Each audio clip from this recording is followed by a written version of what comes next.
अस्सलाम वालेकुम दोस्तों, आज मैं आपके लिए बहुत ही मज़ेदार, टेस्टी और सिंपल सी फ्रूट रशियन सैलेड की रेसिपी लेकर आई हूँ। ये बहुत ही मज़ेदार बनती है और बच्चे और बड़े सभी शौक से खाते हैं। आप इसे खाने के साथ भी इस्तेमाल कर सकते हैं और घर में बनाना तो बेहद ही आसान है। तो चलें देखते हैं कि ये रेसिपी बनाने के लिए हमें किन किन चीज़ों की ज़रूरत है। तो यहाँ पर हमने 1 कप आलू लिए हैं जिनको हमने बॉईल करके और काट कर रखा हुआ है। 1 कप अंगूर हैं, 1 अदद सेब है कटा हुआ, 1 कप अनार का लिया है, 1 कप केले लिए हैं कटे हुए, 1 कप गाजर को बॉईल कर लिया है, 1 कप मटर है, इनको भी बॉईल कर लिया है। इसके अलावा हमारे पास है 1 cup mayonnaise, fresh cream, half teaspoon white pepper, half teaspoon नमक, 2 टेबलस्पून पिसी हुई चीनी और 1 टीस्पून काली मिर्च। तो अब हम आ जाते हैं ड्रेसिंग की तरफ। तो सबसे पहले 1 कप मेयोनीज का हम डालेंगे एक बाउल में।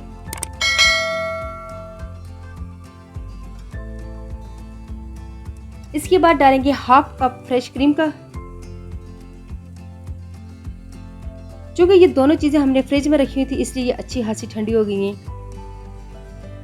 अब हम इसमें डाल देंगे half teaspoon white pepper, half teaspoon नमक, half teaspoon black paper.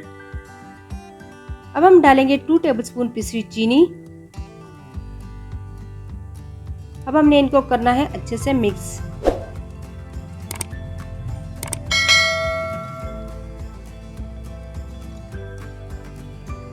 जब ये चीजें अच्छे से मिक्स हो जाएंगी तो उसके बाद हम आगे का प्रोसेस करेंगे। तो यहाँ पर मिक्सचर हमारा रेडी हो गया है। अब हम डालेंगे कटे हुए सेब। सेब का छिलका हमने नहीं उतारा ताकि ये देखने में खूबसूरत लगे। बॉयल आलू डालेंगे, बॉयल मटर डालेंगे। अब इसमें जाएंगी बॉयल गाजरें, 1 कप अंगूर डालेंगे, 1 कप कटे हुए केले भी शामिल करेंगे।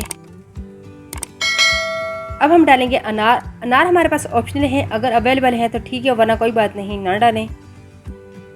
इसके बाद इन तमाम चीज़ों को हम अच्छे से मिक्स करेंगे। ये बहुत ही मज़ेदार और बहुत ही रिफ्रेशिंग सी सैलेड होती है, आप किसी भी खाने के साथ इस्तेमाल कर सकते हैं। तो ये देखिए यहाँ पर अच्छे से मिक्स कर ली है। अब हम इसको डिश आउट करते हैं और फिर इसको ठंडा करने के बाद सर्व करेंगे।